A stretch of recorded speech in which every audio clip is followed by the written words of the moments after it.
તો આખરે વલસાડના વાપીમાં ટ્રેન ઉથલાવવાનો નિષ્ફળ પ્રયત્ન થયો। ફરી એકવાર ટ્રેન ઉથલાવવાનો પ્રયાસ થયો હતો અને રેલવે ટ્રેક પર ટીખળખોરે સિમેન્ટનો પોલ મૂકી દીધો અને રેલવે વિભાગને જાણ થતાં ટ્રેક પરથી આ પોલ હટાવી લેવાયો હતો।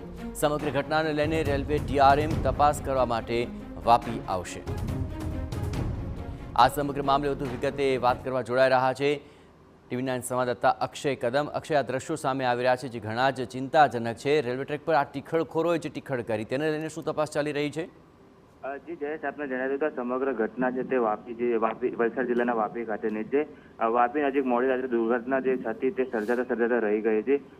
વાપી રેલવે સ્ટેશનની આગળ અજાણ્યા ટીખળખોરોએ ટ્રેક ઉપર સિમેન્ટનો પોલ મૂકી દેતા રેલવે તંત્ર દોડતું થયું હતું અને ટ્રેનને જે છે ઉથલવાનો ફરી એકવાર પ્રયાસ કરવામાં આવ્યો હતો, જેને લઈને રેલવે વિભાગ દ્વારા તપાસ હાથ ધરવામાં આવી છે। અને અગાઉ પણ આ નજીક વલસાડ નજીકની આ પ્રકારની ઘટના બની હતી, જેને લઈને રેલવે તંત્ર હાલ અત્યારે એકદમ તપાસમાં જોતરાયું છે અને સમગ્ર ઘટનાને લઈને રેલવે ડીઆરએમ આજે રોજ વાપી ખાતે આવશે, તપાસ જે કઈ રીતે તપાસ છે તે વિશે માહિતી આપશે।